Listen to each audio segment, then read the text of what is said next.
Primero, muchas gracias por la introducción, Aldo, y también gracias a Daniel por la invitación a las jornadas de finanzas. Me uno a las palabras de Marcelo. Realmente es un line-up muy bueno y con una diversidad de temas en finanzas sostenibles que creo va a ser de interés de toda la audiencia. Para mí también es un timing especial porque venimos justamente de la semana pasada de poder emitir y finalmente concretar la emisión del bono indexado a indicadores climáticos, un proyecto en el que estuvimos trabajando hace casi 2 años. Ahora recordaba y veo a María Croci en el panel, la primera vez que hicimos una presentación, la primera vez que en público presentamos la idea de la emisión de este tipo de instrumentos fue en diciembre del 2020, donde ella gentilmente nos invitó a un panel en Deres, cuando estaba en su otro rol. Y bueno, para nosotros a veces ser creativo es en pensar ideas nuevas, pero innovar es realmente concretarlas. Y a veces lleva un tiempo entre una cosa y la otra, así que por suerte hoy podemos no solo decir lo que vamos a hacer, sino también dar algunos detalles de lo que hicimos. Voy a hacer un upload de la presentación e intentaré ser breve en cada uno de los slides, confiando de que luego la misma será circulada y en caso de que hayan preguntas o sean otros aspectos de interés lo podemos abordar. Yo diría que el titular es la concientización creciente que hay en de la huella ambiental y social en las decisiones financieras a nivel local e internacional. Lo que están dando es lugar a un cambio acelerado en el paradigma de las finanzas internacionales. Y es con ese concepto y con esa línea argumental que voy a organizar la presentación en 4 partes. La primera es la importancia creciente que los criterios de desarrollo sostenible e impacto están teniendo en la forma en que los inversores deciden cómo invertir la plata y la forma en que el crédito bancario se distribuye a nivel global. Voy a hacer varias veces referencia a la última emisión que hicimos la semana pasada, simplemente porque lo tengo muy fresco, y volvimos a ver una vez más la importancia que los inversores cada vez más le están atribuyendo a el desempeño ambiental de un país, los indicadores climáticos, como decía Marcelo, la conservación del capital natural y la forma en que un país usa o abusa de su capital natural se vuelve crecientemente un factor de decisión. Dado ese primer bloque, el segundo punto que voy a desarrollar es la innovación que estamos viendo en el desarrollo de nuevos instrumentos financieros de mercado que justamente hacen foco en el impacto ambiental y social. Para muchos de nosotros que estudiamos en la universidad en la década de los 90, si uno va a los libros de texto de esa época, no va a encontrar ninguna referencia al tipo de instrumentos financieros ni la forma de pricing de los instrumentos financieros que estamos viendo en los últimos 3 años. Es decir, es realmente una revolución financiera que está yendo de la mano de ese creciente interés en el impacto, en el propósito con el que se asignan los recursos a nivel de los mercados de capitales. Dado entonces esa importancia creciente y el desarrollo en la innovación y nuevos instrumentos financieros, la tercera pregunta que decía Aldo es, ¿y qué avances tiene Uruguay? ¿Cómo se posiciona Uruguay dentro de ese contexto? ¿Cuáles son los factores ESG? ¿Y cuál es el nexo que hay, que muchas veces se pierde de vista, entre esos factores ESG y las condiciones de financiamiento a las que accede el gobierno de la República Oriental del Uruguay? Y por último, en lo que llamábamos una hoja de ruta, ¿cuál es esa estrategia de financiamiento sostenible del gobierno? Y acá voy a mencionar 2 especialmente. Una, lo que acabamos de concretar, de la emisión del bono indexado a indicadores climáticos, pero también, y muy importante, la instancia de la Mesa de Finanzas Sostenibles que venimos coliderando con el Banco Central, en donde se trata de articular las políticas públicas también con el sector privado, el sector financiero y la sociedad civil. Entonces, sin más, con esa estructura de presentación, como les decía, los inversores están enfatizando e integrando crecientemente los factores de impacto, no solo en sus decisiones de capital, en sus evaluaciones de riesgo crediticio y en sus decisiones de compra y venta en el mercado secundario de bonos y acciones. Lo mismo están haciendo los organismos multilaterales, las calificadoras de riesgo, quizás con un cierto rezago y con más lentitud, también están incorporando estos factores. Y como ustedes saben, la sigla que ha acaparado la atención mundial de por lo menos desde hace 3 años son los factores ESG. La inmensa mayoría de ustedes ya sabe lo que son los factores de Environment, Social y Governance, y ahí los listo en el slide. Estos son los factores en donde gira, o alrededor del cual gira mucha de la discusión y mucho del análisis hoy por hoy que se hace de los emisores, ya sea corporativos, supranacionales o soberanos, respecto a su perfil de su estrategia de mitigación y adaptación al clima, la contaminación del aire y el agua, la seguridad alimentaria. También están los factores sociales y los factores, por supuesto, de gobernanza. Y esto se ve muy claramente, si uno tuviese que tomar un indicador que muestra la importancia creciente que estos factores tienen, si uno mira la evolución de la serie temporal de los activos de fondos los activos de los fondos de inversión internacionales y locales, agregaría, que siguen los principios de inversión responsable. Y ustedes lo pueden ver, porque esa gráfica habla por sí sola. Observen la evolución, y con datos solo hasta 2021, de, por un lado, los activos bajo manejo, que son las barras azul, pero también el número de signatarios, que ha crecido ya con una pendiente exponencial a partir especialmente de la pandemia. O sea, lo que hoy por hoy, con muchos de los inversores con los que hablamos, lo que buscan es, por supuesto, primero y antes que nada, retorno ajustado por liquidez. Aquí nadie se volvió filantrópico de la noche a la mañana.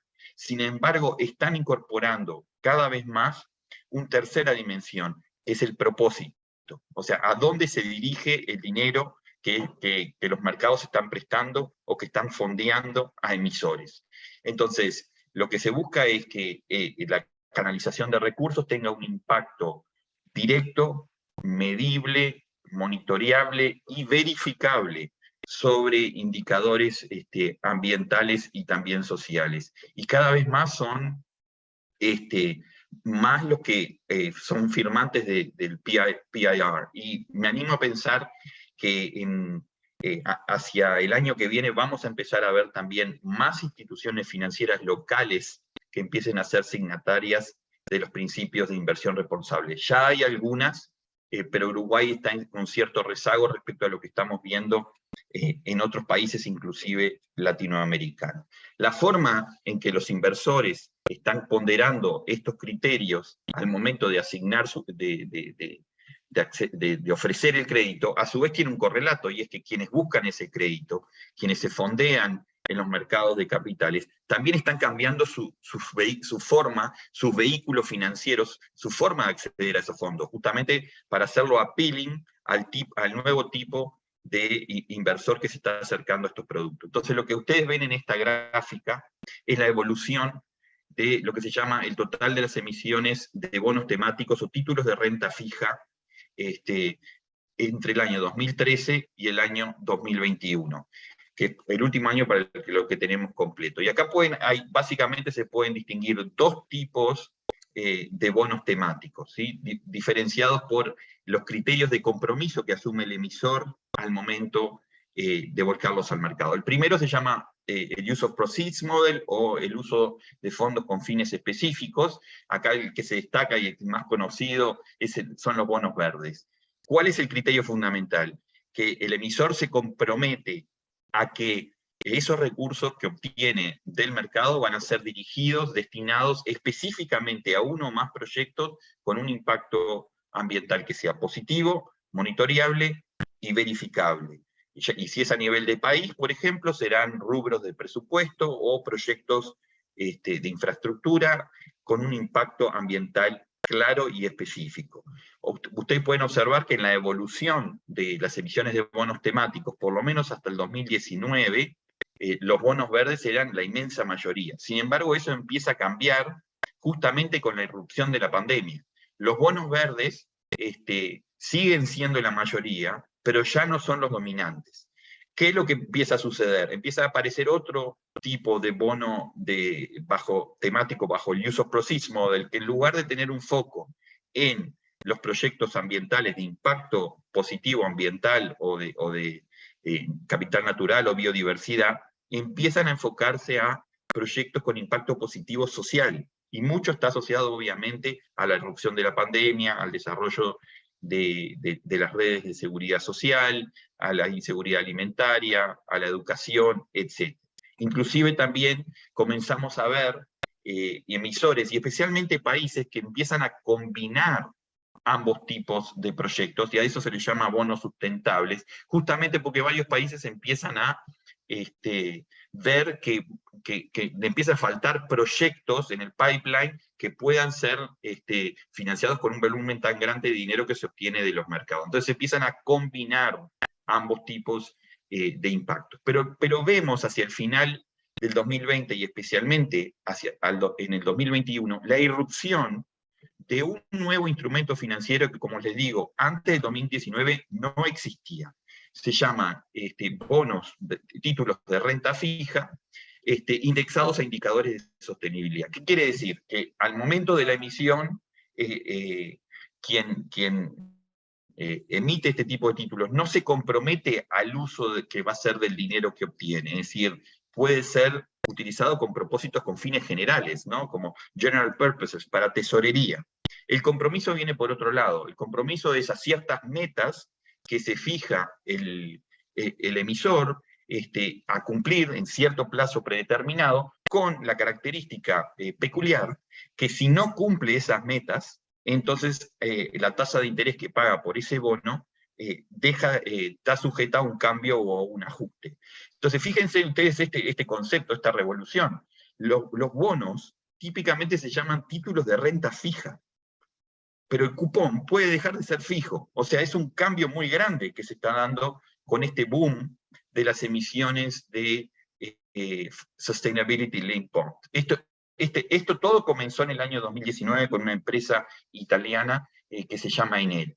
Y la característica fundamental que tenían todos los bonos que se habían emitido bajo el formato Sustainability Linked Bond hasta septiembre del 2022 era que todos preveían la posibilidad que si el emisor no cumplía con las metas determinadas y los objetivos que se había propuesto para los indicadores predeterminados, entonces enfrentaba un aumento en su costo de capital, o sea, un aumento del cupón que luego estaría vigente por el resto de la madurez del título. Es decir, había una asimetría, había la posibilidad de un ajuste hacia arriba del costo de financiamiento, pero si el emisor cumplía o sobrecumplía la meta, en ese caso el cupón quedaba fijo. Ese era el estado de situación entonces hasta septiembre del 2022. Observen, quizás no parece grande porque lo estamos comparando con otras emisiones como bonos verdes y sociales, pero se produjo un boom en las emisiones Sustainability Linked Bonds en el año 2021. Dado entonces ese panorama de los criterios que están incorporando los inversores, el fuerte impulso de los activos bajo manejo, bajo los principios de responsabilidad a la inversión, mucho al influjo de cambios regulatorios, de cambios generacionales que están dando especialmente del lado de Europa, eso está dando lugar a un nuevo desarrollo de nuevos vehículos financieros que buscan captar la atención de esos fondos. Entonces, si ponemos ese panorama como contexto, ¿dónde está Uruguay? ¿En qué situación está Uruguay? ¿Cómo puede capitalizar nuestro país ese cambio que estamos viendo en los mercados financieros internacionales? Bueno, para eso lo primero que necesitamos ver es dónde está Uruguay rankeado en sus factores ESG respecto a un conjunto de mercados emergentes. Lo que ven ahí en esta gráfica es el ranking que produce el banco JP Morgan sobre los factores ESG. Básicamente lo que hace es agarra indicadores variables de la E, la S y la G, hace un blended, hace unas ponderaciones, toma factores de exclusión y básicamente produce un ranking. Y Uruguay hoy está en el top tier de ese ranking. Supo estar primero, hoy está en la posición quinta, pero está consistentemente entre los primeros 5 lugares entre los 60 países emergentes. Mucho de esos avances que Uruguay ha tenido en los factores ESG tienen que ver con haber estado a la vanguardia de las políticas ambientales, con haber reducido la intensidad en las emisiones de gases de efecto invernadero por proporción, o como proporción de total de la economía de Uruguay. Es decir, la economía uruguaya en los últimos 30 años se ha vuelto mucho más eficiente, y acá eficiente no tanto en el concepto tradicional de la eficiencia de producción de bienes y servicios por unidad de trabajador o por hora trabajada, sino mucho más eficiente en términos de que la producción de bienes y servicios de la economía ahora produce menos gases de efecto invernadero por unidad de valor agregado. Y así lo observamos si uno ve, por ejemplo, que Uruguay está primero en el pilar medioambiental del índice MSCI para todos los países emergentes, y también pondera muy bien en otros índices. Naturalmente sabemos que mucho ha tenido que ver con la gran desfosilización de la generación de energía eléctrica en el país, que ha sido muy ponderada en el exterior, y especialmente el creciente aumento de la energía eólica. Pero además de los factores ESG, la alta ubicación que Uruguay tiene en el ranking ESG de JP Morgan, tiene mucho que ver también con los factores S. Uruguay se caracteriza por ser un país con alta cohesión social, con un amplio sistema de seguridad, de cobertura de protección social, y eso se vio muy claramente durante la pandemia, pero también Uruguay tiene y continuó siendo un bastión de estabilidad institucional y política en América Latina durante la pandemia. Ya venía de hace de más de 2 o 3 décadas, pero lo que hizo la pandemia fue aumentar ese contraste en términos de una mucho menor conflictividad social, mayor estabilidad política, transiciones en el poder que son pacíficas, menor percepción de corrupción, etc. Ahora, esto no quiere decir que sea Uruguay todo un color de rosas, ni que no haya desafíos, problemas, algunos aspectos que impactan directamente su potencial de crecimiento, como por ejemplo las reformas en la educación y el sistema previsional. Pero si nosotros nos enfocamos específicamente en los indicadores ESG, Uruguay hoy tiene una posición privilegiada. Ahora, ¿por qué enfocarse en el indicador de JP Morgan específicamente, siendo que hay por lo menos 20 otros indicadores ESG, o tantos como inversores haya internacionales o bancos? Porque ahora cada fondo de inversión ya ha desarrollado su propio departamento de ESG. Antes, cuando nosotros interactuábamos, por ejemplo, con los inversores en los procesos de emisión de un bono, siempre hablábamos con la parte, si se quiere, de DCM, de Debt Capital Markets. Ahora hablamos con Debt Capital Markets o el EM, el Portfolio Manager, pero a su vez traen con ellos un equipo independiente de ESG. Esto para tener una idea la preponderancia que le están dando.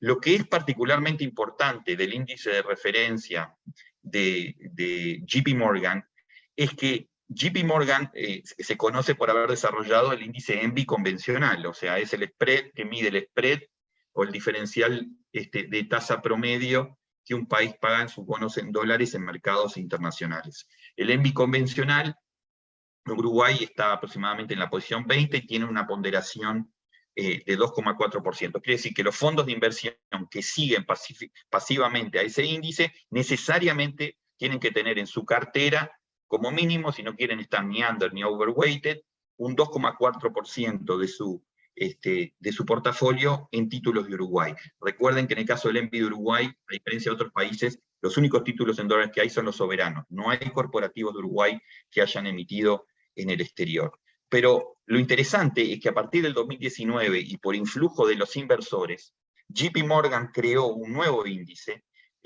llamado ESG Adjusted ENVI, que básicamente lo que hace es toma el ENVI global, las ponderaciones del ENVI global, pero después los ajusta, los repondera por la posición en el ranking de ESG que les mostraba de cada país. Entonces, ¿qué es lo que uno puede observar en esos casos?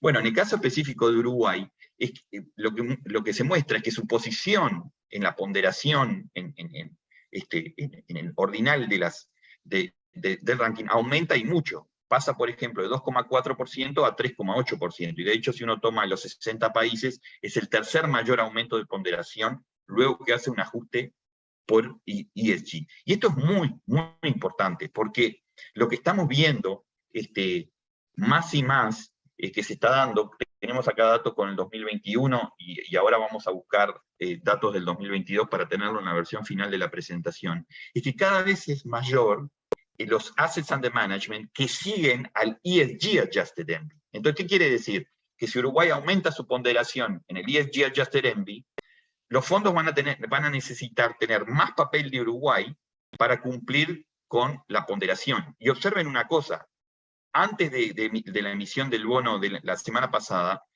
lo que tenían que comprar eran bonos plain vanilla de Uruguay. Quiere decir que los bonos de Uruguay, los normales, los tradicionales, ya se estaban beneficiando del perfil ESG de Uruguay, porque nuestra ponderación estaba creciendo, uno, y dos, porque los fondos que siguen a ese nuevo índice son cada vez mayores.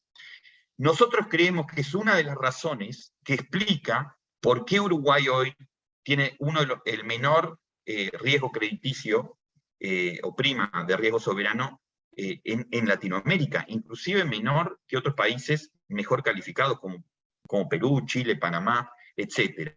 Es decir, además de los fundamentos macro, el manejo de la pandemia y la disciplina fiscal, y además de la escasez relativa de papel, que es un factor técnico de dólares, nosotros creemos que el efecto halo de ESG de Uruguay ya se estaba viendo en toda la curva, inclusive antes de emitir el bono indexado de los indicadores climáticos. Todo lo que pueda hacer el país, no solo el gobierno, sino sus empresas, para mejorar el perfil ESG, va a tener un impacto directo sobre el pricing en el secundario de nuestros bonos y por lo tanto sobre el costo la próxima vez que salgamos a emitir y por lo tanto sobre los costos de otros agentes de la economía que toman la tasa de interés del gobierno como la referencia para su costo de financiamiento.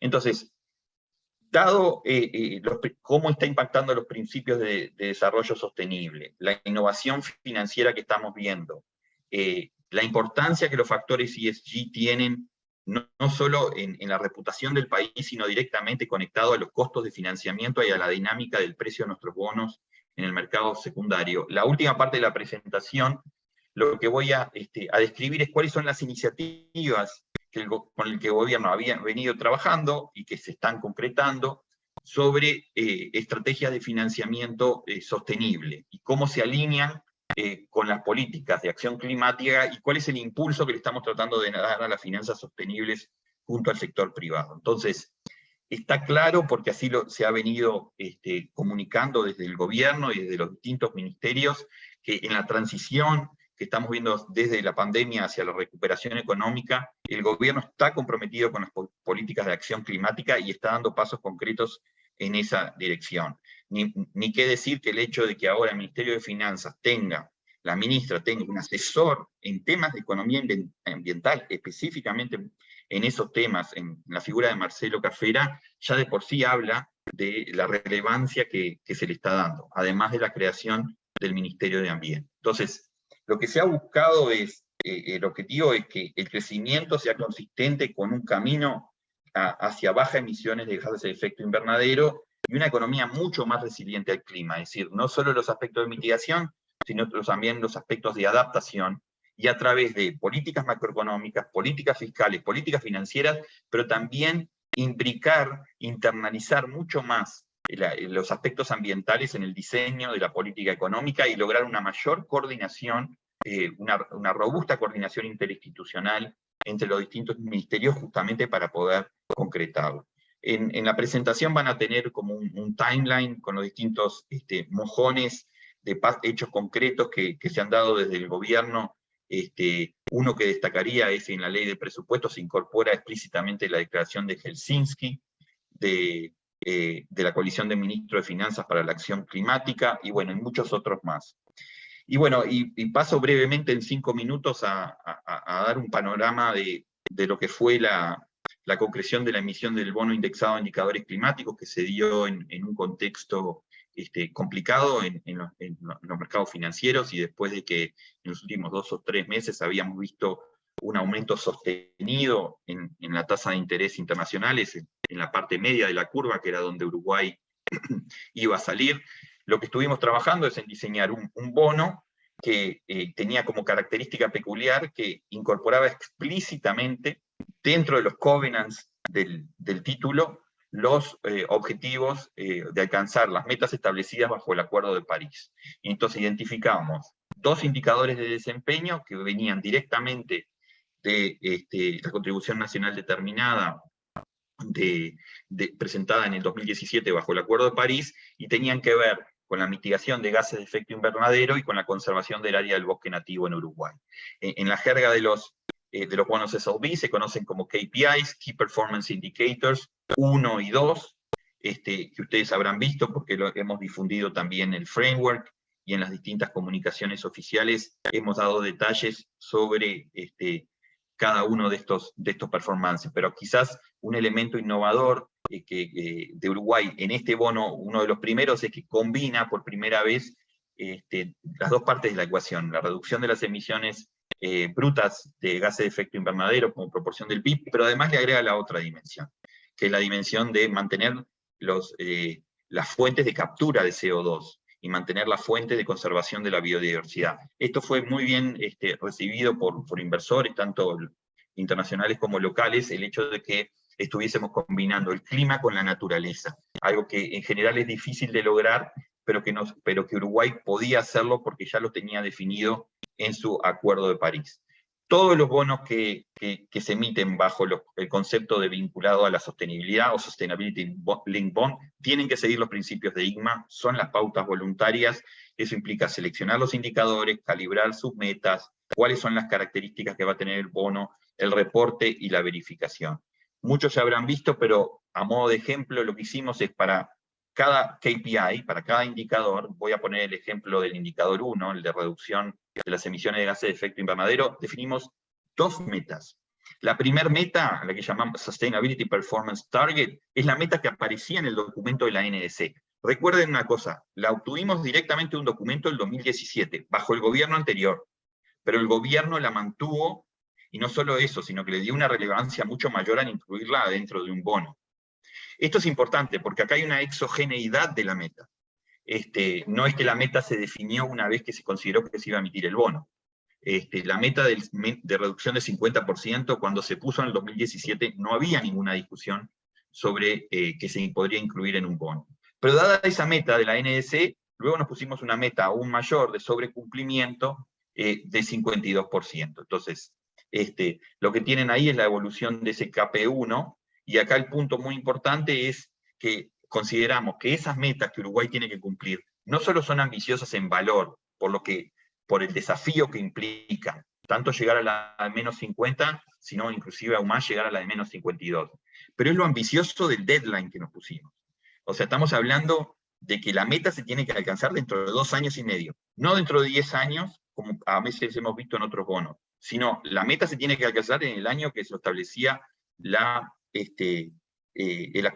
los compromisos ante el Acuerdo de París. Entonces, esto va a requerir, como voy a mencionar en un minuto, un esfuerzo muy grande, no solo del sector público, pero también del sector privado, para todos alinearnos para poder alcanzar esas metas. Quizás uno de los aspectos innovadores que tenía la estructura financiera, y Daniel, con esto ya voy a ir terminando, ¿sí? Aldo, es que incorporaba lo que llama un two-way pricing, o la posibilidad de que el ajuste de cupón por cumplimiento o no de las metas no fuese asimétrico en una sola dirección, sino que fuese en ambas direcciones. Es decir, que se pudiese dar el caso, y acá pongo el ejemplo del KPI-1, pero lo mismo para el KPI-2, y es que si Uruguay, llegado el momento de verificar el año 2025, se observa que Uruguay no llegó a reducir el 50%, que es su meta de la NDC, entonces, como en otros casos, hay un aumento en el cupón que se llama Step Up, y queda un aumento de 15 puntos básicos de ahí hasta que termine la madurez del bono. Si Uruguay cumple la meta de la NDC, que ya de por sí tiene efectos reputacionales importantes, aunque no sobrecumple la meta más ambiciosa, en ese caso no hay cambios. el cupón sigue siendo un cupón de renta, un cupón fijo, el que se determinó al momento de la emisión, que fue de 5,75%. Quizás la innovación, en donde nos llevó mucho más tiempo lograr convencer a los inversores, era que en caso que Uruguay sobrecumpliese la meta, o sea, fuese más allá del 52%, en ese caso que el país se pudiese beneficiar de una reducción del costo de financiamiento. Esto, si se quiere, fue la parte más difícil, porque suponía sacar a los inversores de una situación de mucha comodidad o de un estándar al que había convergido el mercado, en donde solo había la posibilidad de una penalidad, pero nunca de una bonificación. Y a veces lo que sucedía es que había esa penalidad y lo que terminaba haciendo era como una opción call junto con un título de renta fija, y a veces los inversores pagaban una prima por esa opción call con un menor premio que exigían el día de la emisión. Pero eso no siempre sucedía. A veces compraban esa opción gratis. En este caso lo que buscamos es darle un mayor balance, una distribución mucho más justa del valor, como un sistema de distribución de riesgos y compensaciones que nosotros considerábamos más equilibrado. Entonces, si uno mira las posibles combinaciones que hay hoy por hoy en el KPI1 y KPI2, básicamente el KPI1 tiene 3 escenarios. O no se cumple, o se cumple la NDC, pero no se excede esa meta más ambiciosa, o se sobrecumple. Lo mismo pasa con el KPI2. Entonces uno encuentra que puede haber 9 distintas combinaciones. Yo quiero llamarles la atención nada más sobre cuál es la combinación que podría terminar con el aumento más alto del cupón de Uruguay, que es el caso en donde Uruguay no cumple con ninguno de los 2 compromisos que había asumido en el Acuerdo de París. O sea, llegado el 25, no reduce su intensidad de emisiones en al menos 50% respecto a 1990, y tampoco conserva el 100% de su bosque nativo respecto al 2012. Es decir, no cumple con los compromisos que ya había asumido en el 2017. Pero el caso polar, el caso, digamos, más beneficioso para Uruguay, financiera y reputacionalmente, es que llegado al 2025 Uruguay logre sobrecumplir ambos indicadores. Y en ese caso se suma el menos 15 de uno y el menos 15 del otro, entonces habría una reducción del cupón de 30 puntos básicos. Si partimos de un cupón de 5,75, quiere decir que a partir del 2027, a mitad de camino, se cambia el cupón de 5,75 a 5,45. Esa es básicamente la lógica que nosotros implementamos. E insisto, una gran dificultad que tuvimos fue, al principio cuando empezamos con esta idea, en abril del 2021, había mucha reticencia, mucho pushback de los inversores a aceptar una idea de que podría haber una reducción del cupón por performance. Observen que lo más cerca que estamos a un título a un bono que tenga un retorno variable, son los bonos indexados a la inflación, ¿no? Cuyo retorno sube o baja dependiendo del nivel de inflación. Pero en ese caso, la variabilidad del retorno a los inversores está en el capital que van a recibir al final del periodo, con la capitalización de la inflación.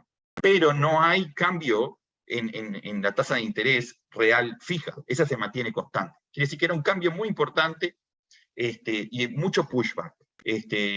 Al final terminamos viendo una muy fuerte demanda por este instrumento, aún en condiciones muy complicadas en el mercado financiero.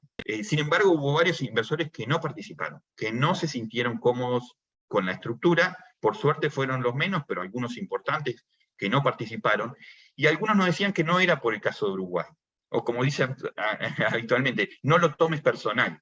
Era que no querían abrir una caja de Pandora a que otros emisores, quizás con menos compromiso, con menos transparencia en su reporte y verificación, pudiesen empezar a utilizar este instrumento y empezar a que esto se vuelva un estándar. Y fue por eso tampoco que no acompañaron. Pero en general diríamos que en el número de inversores que entraron a la transacción, en la cantidad de inversores que lo hicieron y la diversidad, creemos que de a poco se puede ir logrando un cambio de mentalidad hacia ese two-way pricing del que estamos hablando. Creemos todavía que falta, que hay que hacer algunos ajustes, que quizás se pueda simplificar la estructura, pero por lo menos se dio el primer paso. Y acá quiero destacar una cosa. Creemos que la gran ventaja que esto puede tener no es solo de un punto de vista de la gestión financiera del gobierno, de diversificar la base inversora.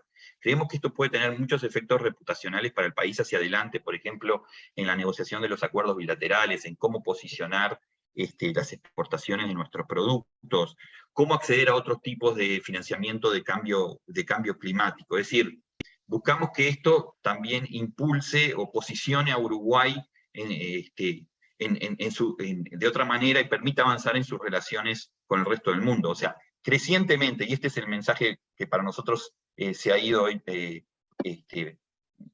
afincando en los últimos meses, es crecientemente la huella de carbono y la conservación de los recursos naturales va a tener un rol preponderante en las finanzas, en el comercio internacional y en los flujos de inversión. Más allá de si uno piensa que el cambio climático es urgente o no, que si vale la pena adoptar las políticas, algunas con trade-offs de crecimiento o no, lo verdadero es que la forma en que los países usen o abusen de su capital natural está jugando un rol cada vez más importante en la forma en que las empresas y los países comercian entre sí, en las barreras arancelarias que enfrentan, en cómo acceden a su financiamiento y su costo, en cómo valorizan su producción ante los consumidores y proveedores, y cómo compiten en los mercados de bienes, servicios y de deuda.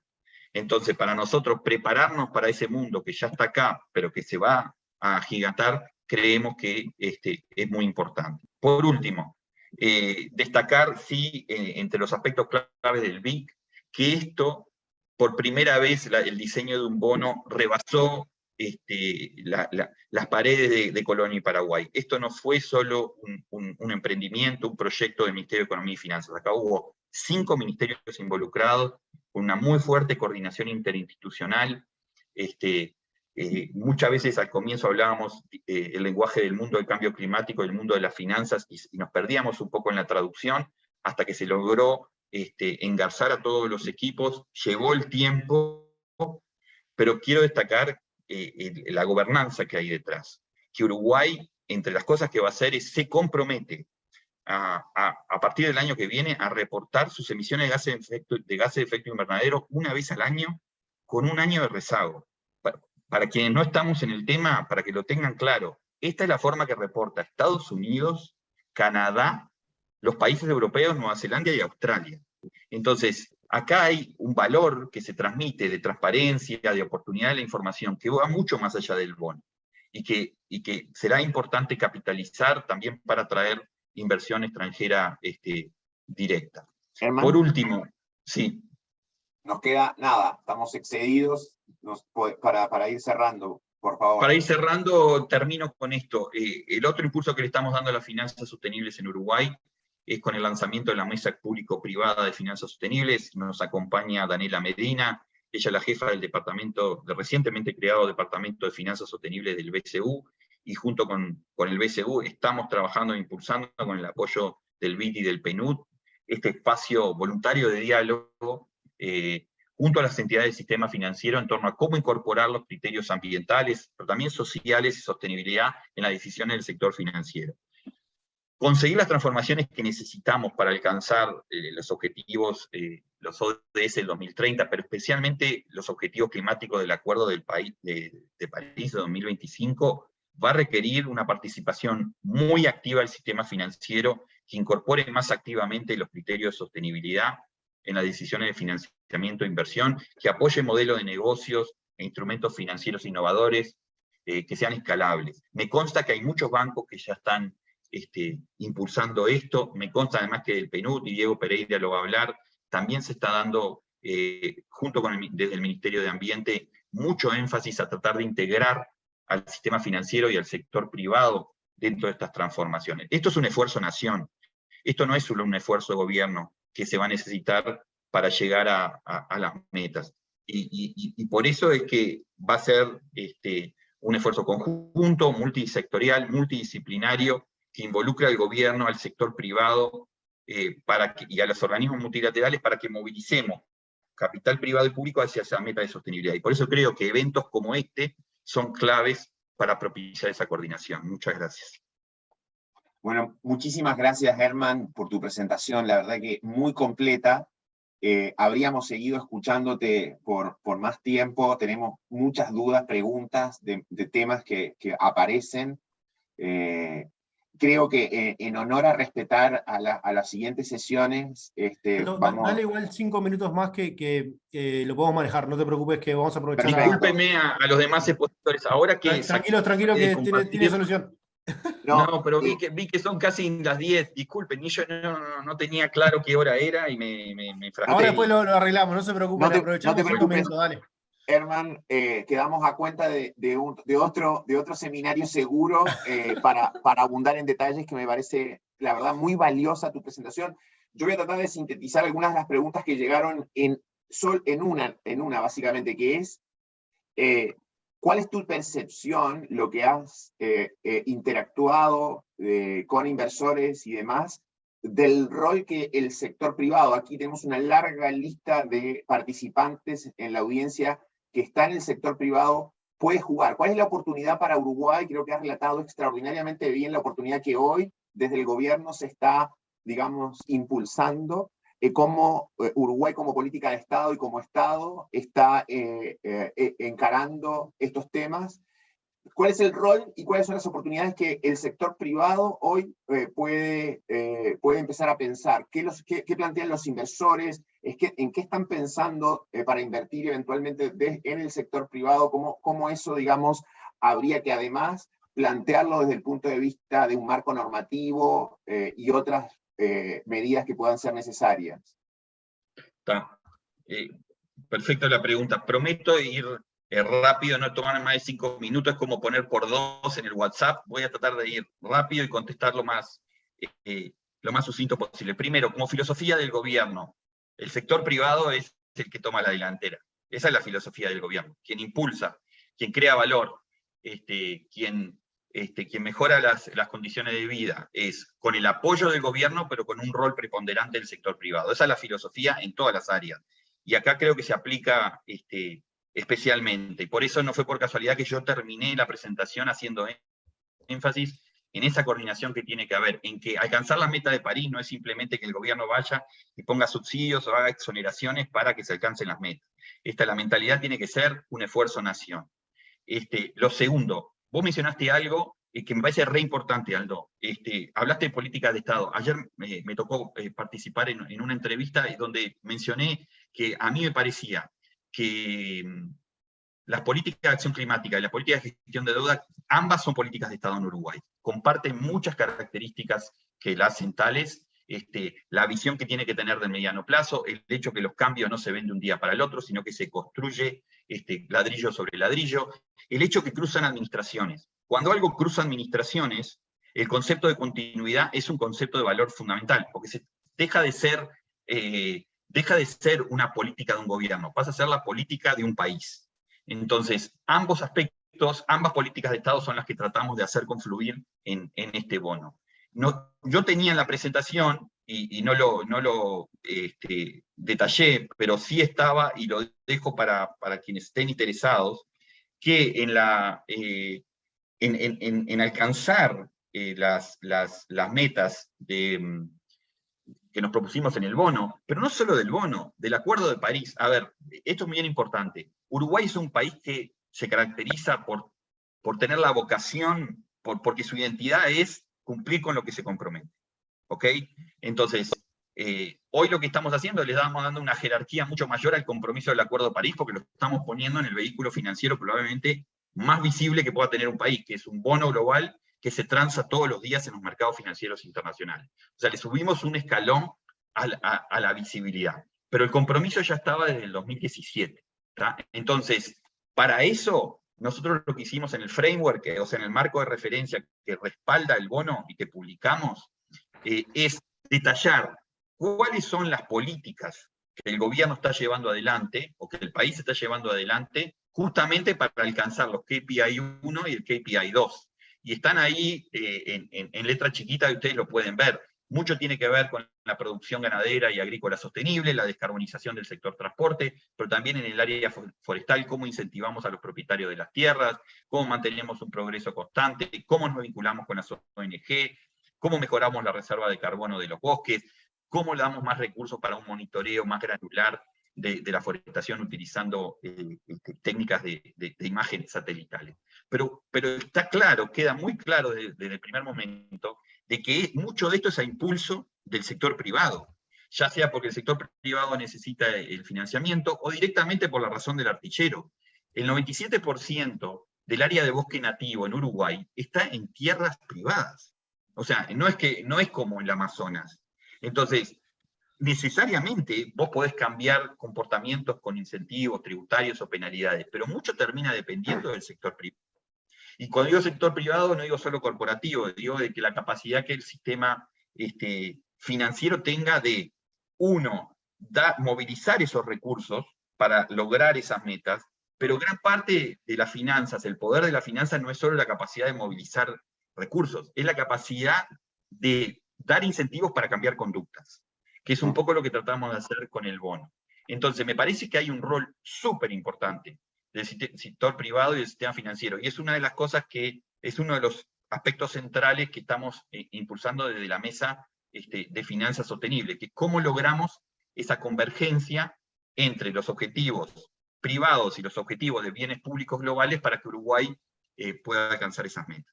Y deberíamos pensar seguramente, Herman, que, por ejemplo, agentes en el sector privado necesitados de financiamiento tienen que empezar a mirar creativamente, tienen que empezar a desarrollar vehículos que les permitan a inversores, digamos, ya sea locales o internacionales, también invertir en Uruguay a través de esos vehículos. Por lo tanto, ahí supongo que va a haber una agenda también que el sector privado tiene que tomar, y esta instancia, digamos, es muy importante como para ir creando esa conciencia.